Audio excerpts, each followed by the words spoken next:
ம.இ.க.வின் முன்னாள் தலைவர் Datuk Seri G. Palanivel காலமானதை அடுத்து, ஓம்ஸ் அறவாரியத்தின் தலைவரும், மலேசிய அரிமா சங்கத்தின் தோற்றுநருமான ஓம்ஸ் ப. தியாகராஜன் தமது இரங்கலை பதிவு செய்துள்ளார். ம.இ.க. கட்சியில் சம்பந்தன், மாணிக்க வாசகம் போன்ற ஆளுமை மிக்க சிறந்த தலைவர்கள் இருந்தார்கள். அவர்களின் வரிசையில் டதஸ்ரீ பழனிவேல் அவர்களும் ஒரு மாற்று சக்தியாக வருவார் என்று எதிர்பார்த்தோம். ஆனால் அது கைகூடவில்லை என்று அவர் குறிப்பிட்டுள்ளார். இருப்பினும் மக்கள் பணியில் தம்மை இணைத்துக் கொண்டு இத்தனை ஆண்டு காலம் பணியாற்றிய அவரின் சேவையை நன்றியோடு தாம் நினைவு கூர்வதாகவும், மத மாற்றம் தொடர்பாக சட்டம் இயற்ற வேண்டும் என்று விடாப்பிடியாக அவர் எடுத்த முயற்சிகள் பாராட்டுக்குரியது என்றும் ஓம்ஸ் ப. தியாகராஜன் கூறினார். அவரது இழப்பு பேரிழப்பு என்றும், அமைதியான தலைவராக அவர் அறியப்பட்டவர் என்றும், அவரை இழந்து வாடும் குடும்பத்தினருக்கு தனது ஆழ்ந்த இரங்கலை தெரிவித்துக் கொள்வதாகவும் ஓம்ஸ் ப. தியாகராஜன் தமது இரங்கல் செய்தியில் குறிப்பிட்டுள்ளார். ம.இ.க.வின் முன்னாள் தலைவர் டதஸ்ரீ ஜி. பழனிவேல் காலமானது வருத்தமளிப்பதாக முன்னாள் பிரதமர் டதஸ்ரீ நஜீப் துன் ரசாக் இன்று தெரிவித்துள்ளார். நாட்டு மக்களின் மீது மிகுந்த அக்கறை கொண்ட டதஸ்ரீ பழனிவேல் போன்ற அரசியல் தலைவர்களின் மரணம் சமூகத்திற்கும் நாட்டிற்கும் பேரிழப்பு என்று நஜீப் தெரிவித்தார். 1990ஆம் ஆண்டு முதல் டதஸ்ரீ பழனிவேலுடன் தனது நட்பு அரசியலுக்காக தொடர்ந்தாலும், அதன் பின்னர் மனதார நண்பர்களாக ஆனதாக அவர் குறிப்பிட்டுள்ளார். உலுஸ்லாங்கூரிலும் கேமரன் மலையிலும் நாடாளுமன்ற உறுப்பினராகவும், அமைச்சர் மற்றும் துணை அமைச்சர் பொறுப்புகளிலும் மிகுந்த ஆர்வத்துடன் செயல்பட்ட முக்கிய தலைவர்களில் அவரும் ஒருவராக விளங்கியதாகவும் நஜீப் தெரிவித்தார். அவருடைய சேவை காலத்திற்கும் நிலைத்திருக்க வேண்டும் என்றும், அவரின் குடும்பத்தாருக்கு தம்முடைய ஆழ்ந்த இரங்கலை தெரிவித்துக் கொள்வதாகவும் நஜீப் குறிப்பிட்டுள்ளார். தனியார் சுகாதார நிலையங்களின் கட்டணங்கள் கட்டுப்பாட்டில் இருப்பதை அரசாங்கம் உறுதி செய்யும் என்று பிரதமர் டதஸ்ரீ அன்வார் இப்ராஹிம் உறுதி அளித்துள்ளார். சுகாதார பரிசோதனைகளின் கட்டணங்கள் மட்டுமின்றி பாரபட்சமற்ற சுகாதார பராமரிப்புகளை தனியார் மருத்துவமனைகள் உட்பட அனைத்து சுகாதார மையங்களும் மேற்கொள்ள வேண்டும் என்று பிரதமர் அன்வார் வலியுறுத்தினார். தனியார் சுகாதார மையங்களின் கட்டண உயர்வுகள் சாமானியர்களுக்கு மிகுந்த சுமையை தருவதாகவும் அவர் தெரிவித்தார். தனியார் சுகாதார மையங்களின் கட்டணங்களையும் அதன் சுகாதார பராமரிப்புகளையும் கண்காணிக்க சிறப்பு பணிக்குழுவை அமைப்பதாகவும் அன்வார் தெரிவித்தார். நிதி அமைச்சும் சுகாதார அமைச்சும் இணைந்து இந்த சிறப்பு பணிக்குழுவை அமைக்கும் என்று அவர் குறிப்பிட்டார்.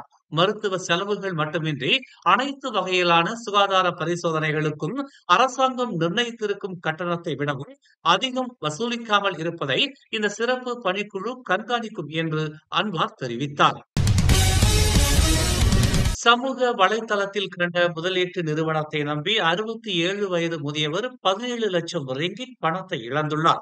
பாதிக்கப்பட்ட தனியார் நிறுவன மேலாளரான 67 வயது முதியவர் கடந்த ஜூன் 12ஆம் தேதி காவல் நிலையத்தில் புகார் அளித்த நிலையில் காவல்துறையினர் விசாரணை மேற்கொண்டு வருவதாக ஜொகூர் மாநில காவல்துறை தலைவர் டத்தோ எம். குமார் தெரிவித்தார்.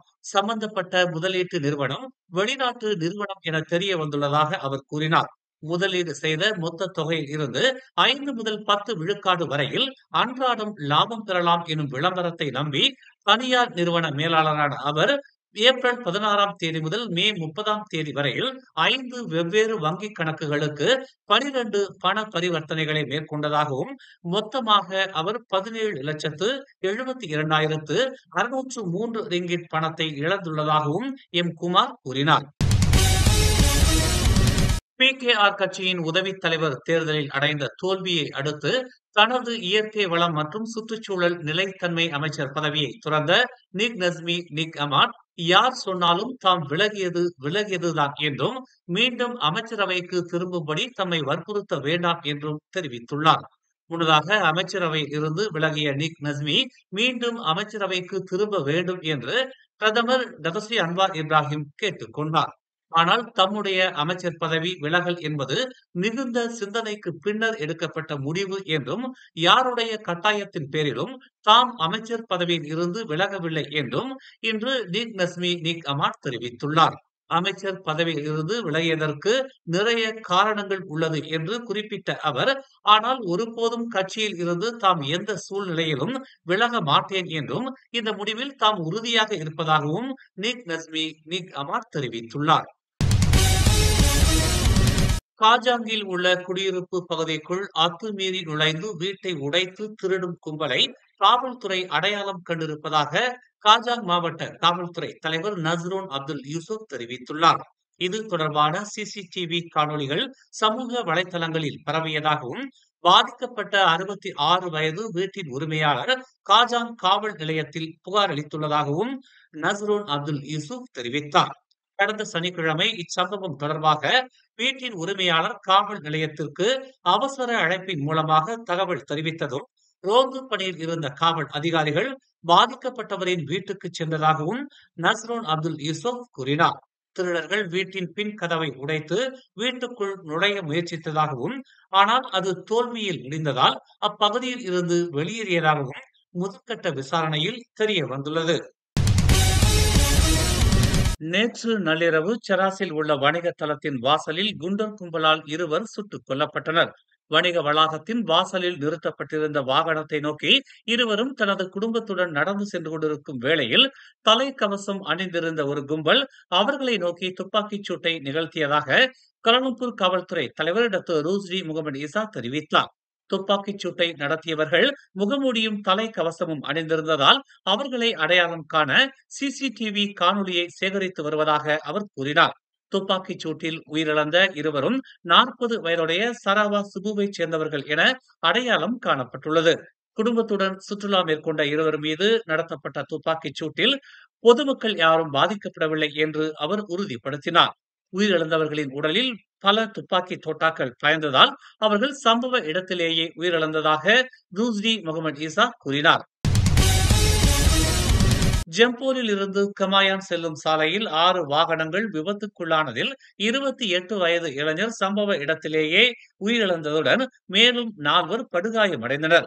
நேற்று மாலை 5:15 மணிக்கு ஜலான் பகாவ் சாலையில் இந்த விபத்து நிகழ்ந்ததாகவும் அவசர அழைப்பை பெற்றதும் சம்பவ இடத்திற்கு மீட்புத்துறை விரைந்ததாகவும் ஜம்போல் மாவட்ட காவல்துறை தலைவர் நூர் ஹிஷாம் முஸ்தபா தெரிவித்தார்.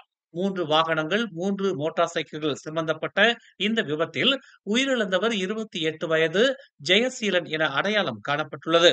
38 வயது புரோட்டான் வாஜா வாகனம் ஓட்டி மற்றொரு வாகனத்தை முந்தி செல்லும் போது எதிரில் வந்த வாகனத்தை மோதி விபத்துக்குள்ளானதாகவும் புரோட்டான் வாஜா வாகனத்திற்கு பின்னால் வந்த 3 மோட்டார் சைக்கிள்களும் கட்டுப்பாட்டை இழந்து புரோட்டான் வாஜா வாகனத்தை மோதியதாகவும் முதற்கட்ட விசாரணையில் தெரிய வந்துள்ளது.